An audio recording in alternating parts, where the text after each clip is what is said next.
what I realized over a period of time is that as I started looking back into how the people around me were working with me and how they're working with each other, as I started observing them, I started realizing that some of the qualities that I had, right, personally as an individual, I could see that, getting reflected in their behavior and their ways. And, maybe because they were trying to emulate me, I'm a stickler for process.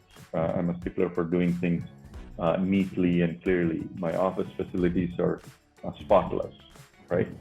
So they started imbibing some of those things. And, now whether I'm there in the office or not, things are, operating, in a way that I would have liked, right?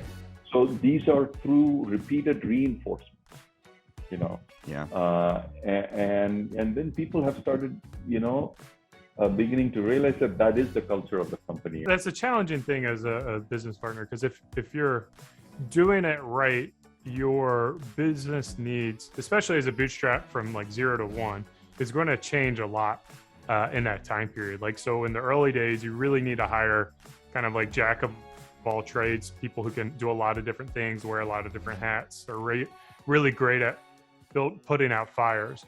And then kind of like that 1 to 10, you need to start focusing on like specialized people who are like really good at the things they do, really good at building operation. We started to see an evolving, like a group in the middle that was, creative, but also had a technology mind. And I think that, and those tended to be the younger folks, the people like the millennial generation where technology was embedded in their world. I'm a Gen Xer. We use technology to get things done. But the millennials had it embedded in their world. And because it was embedded in their world, they may have been a very creative person, but they understood how it was going to work and what the technology was going to bring to the table. Have great mentors, like have people to talk to and have people that you can bounce ideas off and that could point you in the right direction that have done it before. Stay long-term focused. I mean, like these are things you're going to hear everywhere, but like stay long-term focused and, kind of stay above the tactical level in the business and remind yourself why you're doing it. Well, I guess I would just say that one of the things that I found particularly helpful, and it's, sometimes it's really hard to find that, is to continue your education. So whether that is on your own of trying to find good books to read, podcasts like this, other folks to follow, like there's a couple of different people, the books that you can use, whether it might be that you go back for some sort of formal education, in a further degree or even a certificate or something. Again, keeps you on track, something that you get at the end so you finish it, right? But I think that that's really important, and you have to make the time to do that if you really want to have a career at the CEO level. We have I don't want to say motto, but I guess something that we repeat a lot, and a belief, a strong held belief, which is made, not found. Good businesses are made, not found. And I think with respect to this question of culture, it's true even more so. So I don't believe that cultures just sort of spontaneously, arise and that they're good or bad, or no, you got to work at it. It's like any relationship or set of relationships, you really need to work at it. I think balance is so important, life balance, and that's work. You wouldn't think it would be work, but it is work. I have to really, work on keeping balance in my life, and it's challenging. And also, I talk to a lot of the employees, and they're trying to, balance and challenge. They're challenged with trying to maintain that balance as well. So that's something that I've really, I've kind of always known, but it's just been really come to light more often now. And trying to, this position is very stressful, and it's so important that I'm able to take care of myself, and that's, exercising, eating right, sleeping right, and just really taking care of myself so I can come to work and take on these hours, take on some of the challenges that I take on in the form of making big decisions and decisions that affect people's lives. And so I think that's so important. I'm a big believer. You don't live with regrets, right? There's a reason why the rear view mirror is this big and the windshield is that big. We need to be driving our lives looking forward.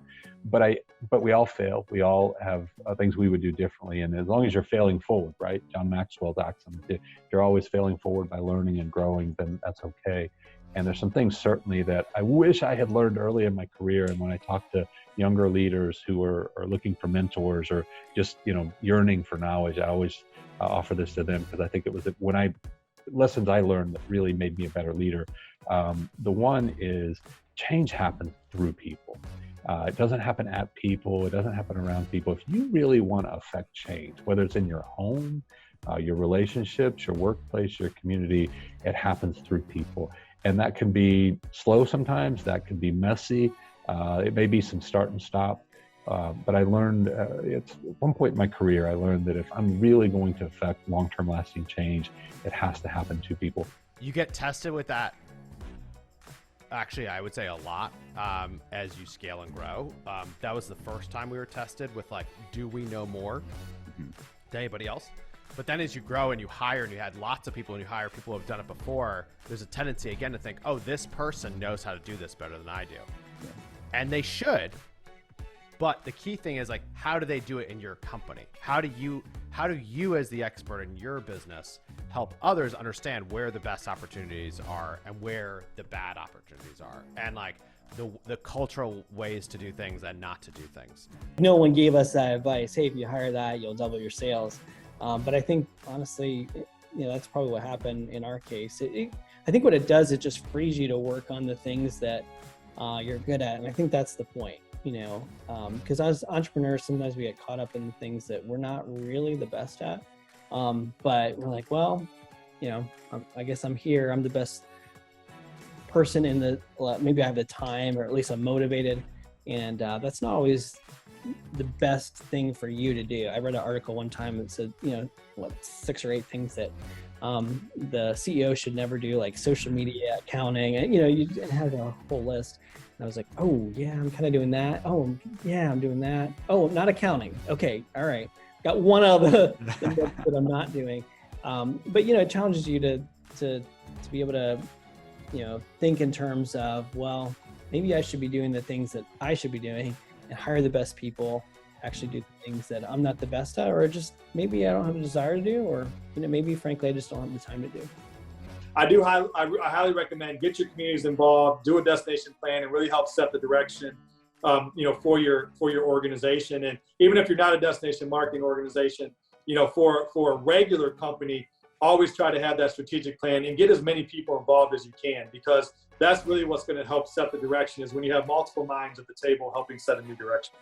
Another thing that I think business leaders should think a lot about is how your decision-making ability, and can we make decisions efficiently and quickly as a business with X number of leaders, and what's it going to take to reach consensus?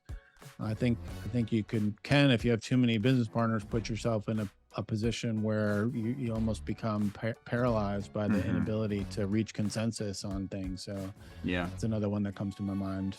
And from that, they realize, geez, maybe you can do a lot of good, which is what brought us here. Very interesting. As a core values centric company, one of the things that we're privileged enough to contemplate is this idea of do all the good you can for all the people you can, wherever you can,